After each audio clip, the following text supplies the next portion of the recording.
सत्य का प्रकाश। बहुत समय पहले की बात है। एक विशाल और समृद्ध राज्य में वीरसेन नाम का एक राजा शासन करता था।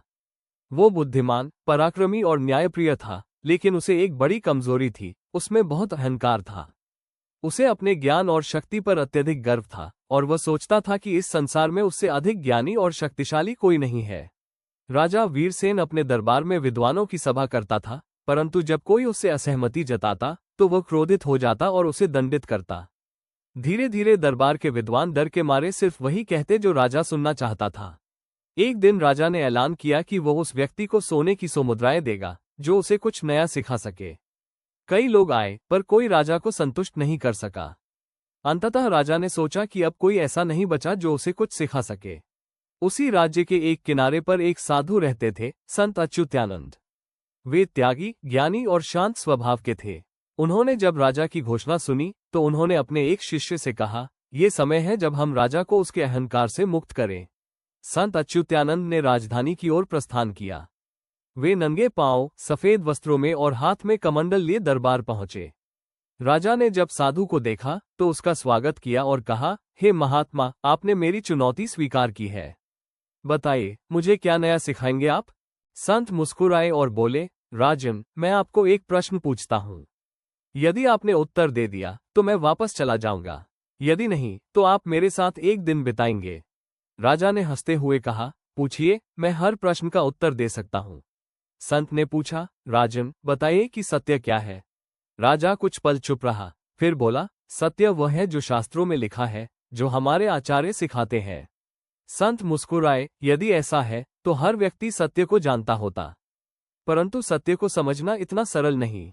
चलिए मेरे साथ एक दिन मेरी कुटिया में बिताए, और यदि आपको लगे कि आपने कुछ सीखा नहीं तो मैं सदा के लिए चुप हो जाऊंगा। राजा ने चुनौती स्वीकार की। अगले दिन वो साधारण वस्त्र पहनकर संत के साथ जंगल की ओर चला गया। कुटिया पहुंचकर संत ने राजा को एक कुएं से पानी लाने को कहा। राजा थोड़ा हिचका, पर उसने जल ला दिया। फिर संत ने उसे लकड़ियां लाने को कहा, फिर आग जलाने, फिर भोजन बनाने को कहा। राजा हैरान था कि यह सब कैसे उसे सत्य सिखाएगा, पर वो शांत रहा। रात को जब भोजन हुआ और दोनों ने थोड़ा सा खाया तो संत ने राजा से कहा, राजन, आज आपने जो कार्य किए वो एक साधारण मनुष्य की दिनचर्या है। क्या आपको अपमान महसूस हुआ? राजा बोला, हाँ, थोड़ा असहज लगा। मैं एक राजा हूं और आज मैंने सेवक जैसा कार्य किया। संत बोले, यही अहंकार है। जब तक आप स्वयं को किसी ऊंचे स्थान पर बैठा देखेंगे तब तक सत्य आपको नहीं दिखाई देगा। सत्य वो है जो हर व्यक्ति में एक जैसा है, चाहे वह राजा हो या रंक। अगले दिन सुबह संत ने राजा को ध्यान करने को कहा। कई घंटे ध्यान के बाद राजा की आंखें नम थीं। उसने कहा, मुझे ऐसा अनुभव हुआ जैसे मैं स्वयं को देख रहा हूं, परंतु वह मैं नहीं था। मैं केवल एक शरीर नहीं हूं, मैं उससे परे कुछ हूं। संत मुस्कुराए, अब आप सत्य के करीब हैं। जब अहंकार मिटता है तब आत्मा का दर्शन होता है।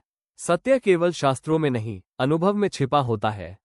राजा ने संत के चरणों में सिर झुका दिया। हे गुरुदेव, आपने मेरी आंखें खोल दी। मैं अब जान गया कि सच्चा ज्ञान विनम्रता से आता है, न कि घमंड से। राजा वापस राजमहल लौटा, परंतु अब वो बदला हुआ मनुष्य था।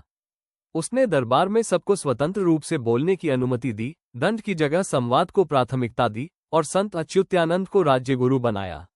नैतिक शिक्षा।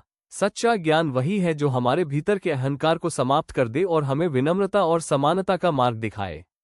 शक्ति और पद क्षणिक है, परंतु आत्मज्ञान और सत्य का अनुभव शाश्वत है।